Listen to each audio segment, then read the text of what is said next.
Дорогая молодежь, парни, девушки, мы живем в нашей красивой, замечательной стране, и от каждого, от нас, от вас зависит будущее.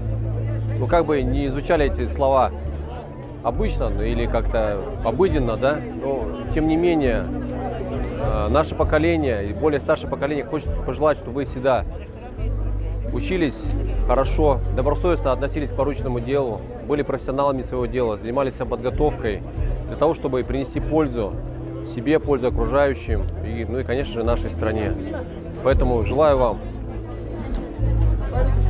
оптимизма, смотрите с открытыми глазами на будущее, учитесь хорошо, повышайте свой уровень, старайтесь, помогайте друг другу, и у вас все получится. С наилучшими пожеланиями, Герой России Юсупов Дамир. Бисмилляхи-рахмани-рахим. Хайрлі кен. Добрый день, уважаемые Рустам Нургалиевич, Ментимир Шарипович, Василий Габдалгаязович, уважаемый президиум, делегаты и гости съезда. Я очень рад всех вас видеть и хочу выразить искренние слова благодарности и признательности руководству Республики Татарстан за организацию такого грандиозного мероприятия. Также теплое приветствие хочу передать от моего двухмесячного сына Карима, который хоть и не умеет разговаривать, да, ему всего 2,5 месяца, он не умеет разговаривать, но своей улыбкой он отправил всем присутствующим дружественный салям. 15 августа 2019. Тот самый рейс Москва-Симферополь. Время 6:12 утра. Взлет. В этот момент в один из двигателей попадает стая чаек. Командир Дамир Юсупов сообщает о неисправности и запрашивает экстренную посадку, но продолжает полет согласно инструкции. Через 40 секунд в воздухе отказывает второй двигатель. Самолет падает. Пилоты успели убрать шасси и выключить двигатели. Командир рассчитал все четко, посадил самолет посередине кукурузного поля. Лайнер пропахал землю с полными баками горючего, не разрушился, не загорелся. Живы остались все 226 пассажиров. 74 из них пострадали, но травмы несерьезные, ушибы, ссадины. Эвакуировали всех по надувным трапам. Бортпроводники справились с этим за минуту. Тот самый Дмитрий Явлицкий оставался на борту до последнего. Он награжден орденом мужества. Командиру Дамиру Юсупову и второму пилоту Георгию Мурзину Владимир Путин присвоил звание Героев России. Птиц уже мы после отрыва увидели, конечно. Все-таки надеялись, что мы пролетим выше них. Но когда вот эти послышались удары многочисленные, фюзеляж, крылья попали в силовую установку, то есть двигатели птицы попали. Как следствие, выскочила на компьютере, загорелась сигнализация, звуковая, визуальная сигнализация о неисправности двигателя. Поэтому, во-первых, мы видели визуально, да, птиц, во-вторых, сигнализация вот эта сработала. То есть мы поняли, что птицы попали в двигатель, что мы влетели в эту стаю огромную. Программа обучения, конечно же, входит как обычные полеты по маршруту, полет по кругу, взлеты, посадки, так и отработка внештатных ситуаций. То есть в училище мы обязательно отрабатывали различные отказы, отказ двигателей, заклинивание закрылков и так далее. На работе, когда у нас уже есть более такой современный тренажер в авиакомпании, у нас эти отказы можно запрограммировать и воспроизвести. Но когда ты идешь на тренажер, у тебя есть примерная программа подготовки, ты готовишься к этим отказам, ты ждешь эти отказы, ты работаешь по ним, и ты понимаешь, что ты находишься на тренажере. То есть суть тренажера в том, чтобы пилот привык реагировать на эти отказы, отработать технологию действий и свести к минимуму какие-то вот эти вот ошибки, чтобы он какие-то ошибки, если допускает, инструктор поправляет и указывает на ошибки для того, чтобы в дальнейшем это не повторилось. То есть суть тренажера в отработке вот этих действий. Но когда случается на самом деле, конечно же, этот тренажер очень сильно помогает, и отработка, то, что мы отрабатываем, это помогает, но психологическая составляющая тут непредсказуемая.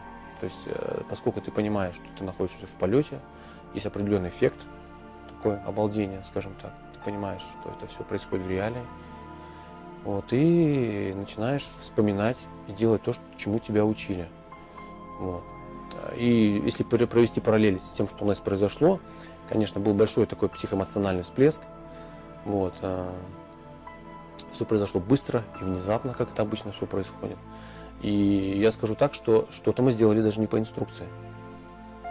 Мы сделали не по инструкции, сделали как бы по нашим ощущениям. Что-то мы забыли, что-то не смогли. Где-то это пошло даже во благо ситуации. Поэтому так вот тренажером, точнее реальная ситуация, она отличается от тренажера.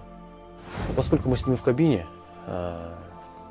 я второй пилот, то есть мы экипаж, да, получается, перед нами, мы сидим в кабине, перед нами приборы, которые показывают там пилотажно-навигационные приборы, там основные параметры полета, это скорость, высота, крены, ну вообще пространственное положение самолета, динамику полета показывает, да, есть навигационный дисплей, есть бортовой компьютер, то есть если что-то случается, какая-то нештатная ситуация, конечно же, мысли не направлены там ни о семье, ни о жизни и даже не о пассажирах.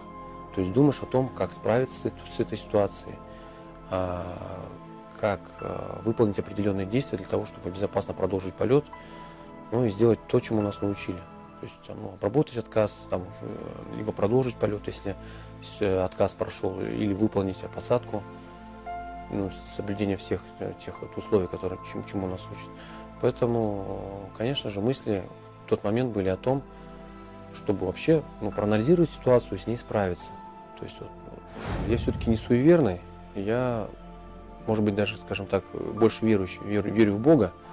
Вот, и по возможности так вот, молитва есть, чтобы полет был хорошо, чтобы ничего не случилось в полете. Вот мне это помогает. Мне это помогает. И, конечно же, связь с Творцом есть, потому что мы пилоты, да, мы летаем, у нас повышенный риск в работе, мы встречаемся.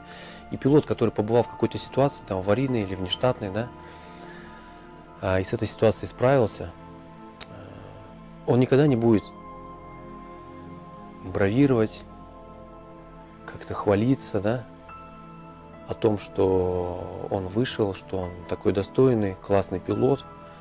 Вот, потому что мы все понимаем, что от нас-то хоть и зависит много, но все-таки это какой-то Божий промысел, это вот, все-таки под Всевышним ходим, поэтому все, что случается, это по воле Всевышнего.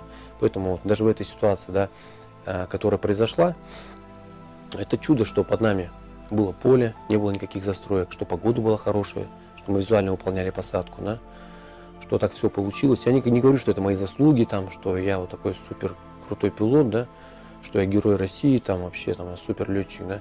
Я такого никогда не говорю, и вы от пилотов такого даже никогда не услышите. Пилоты, которые что-то выполняют, они выполняют молча, стараются. Даже вот какие-то ситуации происходят в полете, а пассажиры могут даже об этом и не узнать. Просто пилот молча, дисциплинированно выполняет то, чему его учат, и об этом он, как правило, никому не говорит.